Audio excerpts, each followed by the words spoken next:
네, 돌아온 비하인드 뉴스 정치부 이성대 기자와 함께하겠습니다. 자, 이 기자 첫 번째 키워드 볼까요? 네, 첫 번째 이슈 바로 보겠습니다. 갈 땐 가더라도 지금 국민의힘 지도부와 김문수 후보 간의 단일화 갈등이 계속 커지고 있는 가운데 네. 정계 은퇴를 선언했었죠. 홍준표 전 시장이 갈 땐 가더라도 할 말은 하겠다 이러면서 김문수 후보를 적극적으로 두둔했습니다. 앞서서 용산과 당 지도부가 나서서 자신을 떨어뜨리기 위해서 김문수 후보를 밀더니 이제 와서는 김문수 후보를 비난하냐 뭐 이런 비판을 한 건데요. 네. 자신의 페이스북에 이렇게 글을 썼습니다. 자, 뭐라고 썼느냐? 무상열차를 노리고 윤석열 아바타를 자처한 한덕수는 왜 비난하지 않는가? 김문수는 당신들의 음험한 공작을 역이용하면 안 되느냐? 이렇게 적었습니다. 네, 한덕수 후보는 윤석열 전 대통령과 관련이 없다고 부인하고 있던데 홍준표 전 시장은 아바타를 자처했다 이렇게까지 또 표현을 했군요. 아무튼 홍 전 시장은 당이 잘못하고 있다는 거군요. 그렇습니다. 또 게다가 어제는 한 언론 인터뷰에서 이렇게 얘기를 했습니다. 만약에 당 후보를 교체할 거면 후보들 경선 비용을 변상하라 이렇게 주장을 했는데요. 네. 당이 직접 나서서 당의 공식 경선 결과를 무효화시키게 되면 그 경선에 참여했던 사람들에게 선거 비용을 전액 환불해줘야 되는 게 아니냐 이게 맞다라는 주장을 하고 네. 있는 것이죠. 특히 김문수 후보의 경우에는 최종 경선까지 진출하면서 3억 원의 기탁금을 냈습니다. 또 여기다가 캠프 사무실을 임대하거나 기타 선거 비용 등을 합치면 4억 원이 넘는 돈이 쓰였을 수 있다 이런 분석들이 있기 때문에 참고로 지난 3월이었습니다. 김문수 후보 공직자 재산 신고 같은 경우에 총 10억 원이 넘는 돈의 재산을 신고했습니다. 자, 그러니까 김문수 후보 입장에서는 적지 않은 돈을 선거 비용으로 썼음에도 불구하고 일방적인 단일화 압박에 시달리는 것은 좀 불공평한 거 아니냐, 억울하지 않느냐, 뭐 이런 불만이 나올 수 있다는 겁니다. 네, 그러니까 뭐 경선에서 탈락한 후보들도 지금 상황에 대해서 비판을 하던데요. 김문수 후보가 오늘 한덕수 후보 만나기 전에 뭐 당내 경선에서 탈락한 인사들을 또 먼저 만났죠. 그렇습니다. 아무래도 같이 경쟁했던 그 탈락자들의 지지를 이끌어내서 일방적인 단일화 압박을 좀 뚫어보려는 전략으로 풀이가 되고 있습니다. 네. 자, 말씀하신 것처럼 안철수 의원과 면담을 했는데 이미 안철수 의원은 이렇게 얘기를 했었죠. 차라리 이럴 거면 가위바위보로 정하지 왜 경선을 치렀느냐 이렇게 강하게 반발한 바 있고요. 자, 안 의원에 앞서서 나경원 의원과도 만났는데 나 의원도 회담 직후에 당원 당규상 후보 교체는 있을 수 없다라고 주장을 했습니다. 네. 그 이야기 한번 들어보겠습니다. 제가 걱정하는 것은 우리 당이 후보자를 교체한다는 것은 당원 당규에 없습니다. 후보자를 교체할 수 없습니다. 그런데 이것을 무리하게 하는 것은 또 다른 당의 이 공당으로서의 모습을 훼손하는 것이다. 알겠습니다. 바로 다음 이슈도 볼까요? 네, 두 번째 이슈 바로 가겠습니다.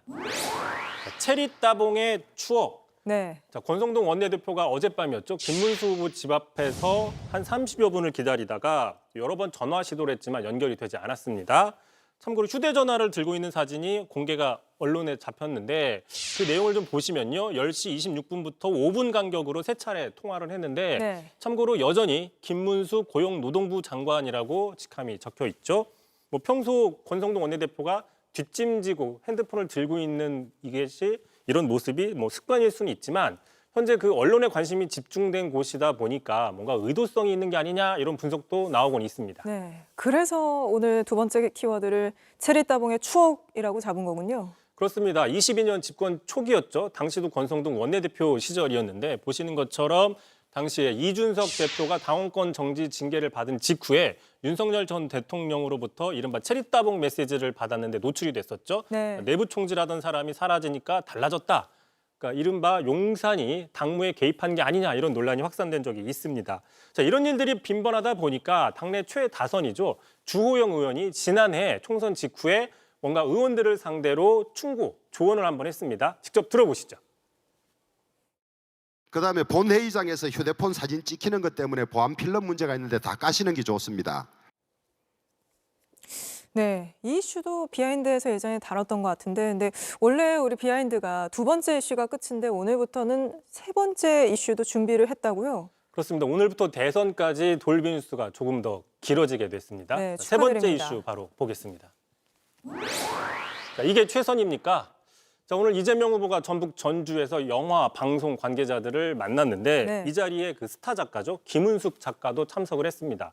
자, 대표적인 작품이 바로 이 시크릿 가든 10여 년 전 작품인데요.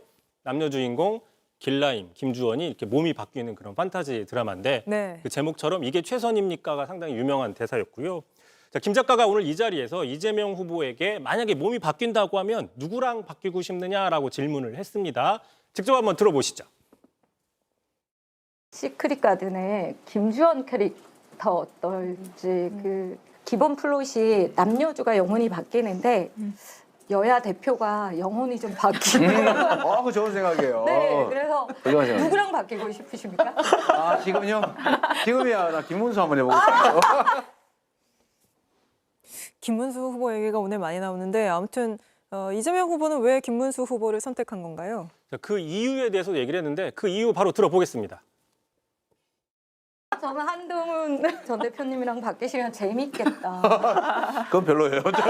제일 먼저 뭘 해보고 싶으세요? 김문수의 몸. 뭔 생각 하나 알고 싶어요. 자, 지금 이재명 후보 입장에서는 아직까지 누구를 상대해야 될지 그렇죠. 모르는 상황이죠. 게다가 국민의힘의 단일화 어떤 논란을 좀 빗댄 게 아니냐 이런 분석이 나오고 있고요. 자, 마침 제가 이 뉴스를 찾다 보니까 김문수 후보도 과거에 이 드라마의 주인공을 언급한 적이 있었습니다. 그런가요? 자, 경기지사 시절에 청년들을 만나서 자, 나도 현빈처럼 되고 싶은데 어떻게 해야 되느냐라고 질문을 했었고요. 자, 이에 대해서 그 청년들은 그 뭐라고 이태리에서 답했습니까? 만든 체육복을 입으면 된다 이렇게 대답을 했었습니다. 알겠습니다. 오늘은 여기까지 듣죠. 이성대 기자였습니다. JTBC 뉴스를 시청해 주셔서 고맙습니다. 저희는 저녁 6시 30분 뉴스룸에서 뵙겠습니다.